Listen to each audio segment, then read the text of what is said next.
Dear Brian, they say that time heals all wounds. Well, not all wounds. The death of a child is something you never really get over.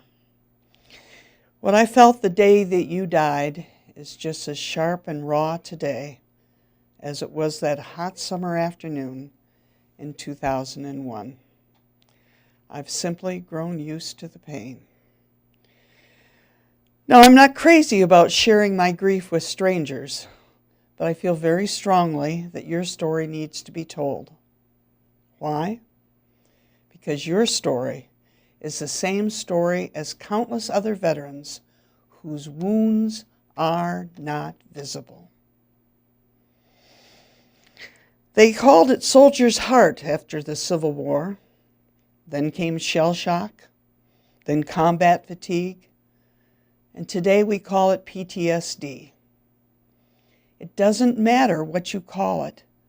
It's still devastating to the veteran and to the veterans' families. Now, looking back, I'd like to think that I was the perfect teenager. I could not possibly have been as difficult as you were, Brian. But the truth is, I was floundering. I was unfocused, undisciplined, and I was definitely not living up to my potential. I did manage a year of college before I ran out of money, but I had no idea what I was going to do after that. Then one day, after a hot 12-hour shift in the basement of the Pizza Pit, I figured I damn well better do something. Now, my mother had joined the Navy during World War II. You knew that. And being the know-it-all teenager that I was, I'm sure I felt if she could do it, so could I. Now, wouldn't you know, the Navy recruiter went home early that day, and I ended up enlisting in the Air Force. Best decision I ever made. Now, it doesn't matter if it was the Navy or the Air Force.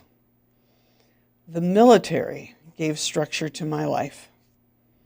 It taught me discipline and teamwork, and it gave me a skill that I could apply in civilian life.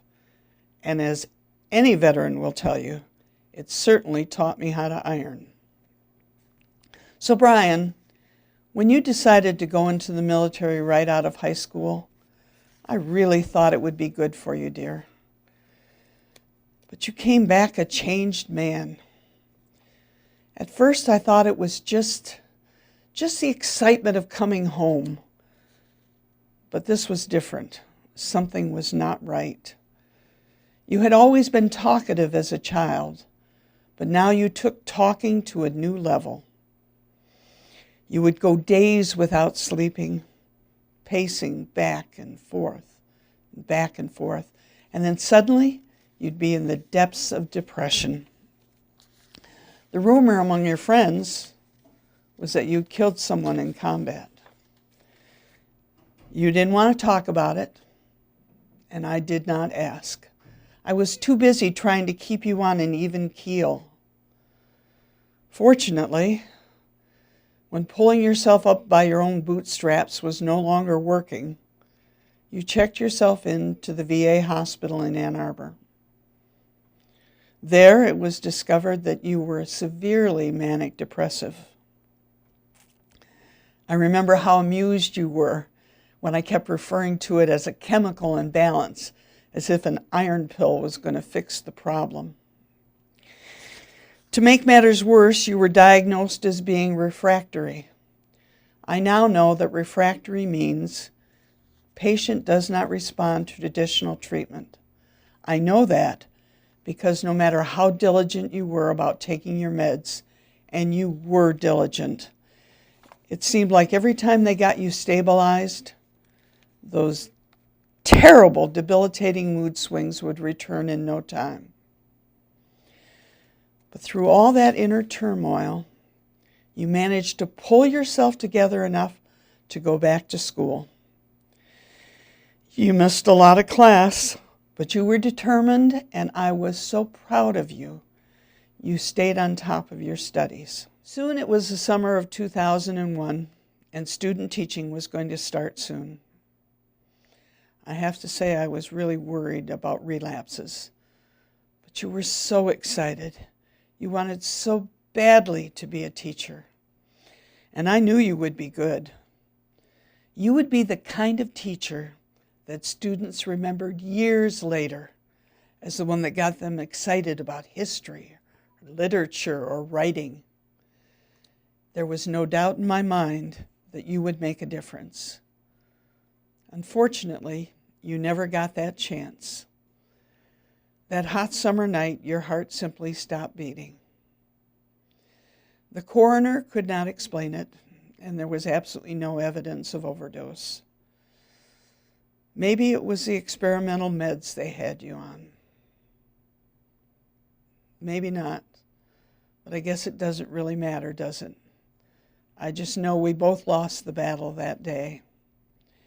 Me just trying to keep you alive, and you struggling to maintain some quality of life. When we cleaned out your apartment, we found something that really surprised me.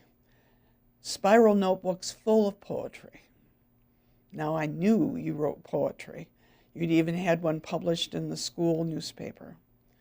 But I had no idea you were so prolific. Maybe someday I can get those published for you. We also found you were trying to teach yourself Gaelic. Now, that did not surprise me. You had always wanted to go to Ireland, and in your mind, this was just the first step. So, the following spring, we did indeed take that trip to Ireland. And in the bottom of my suitcase, I tucked a little bit of your ashes. We rented a car, and we drove those famous roads that dip and weave through a landscape of hills and valleys that are blanketed with wild royal purple heather. Ah, Brian, you would have loved it. When we got to the far west side, we stopped beside one of those babbling springs. You know, the kind you always identify with Ireland. And there, I sprinkled your ashes. Now rest in peace. Love, Mom.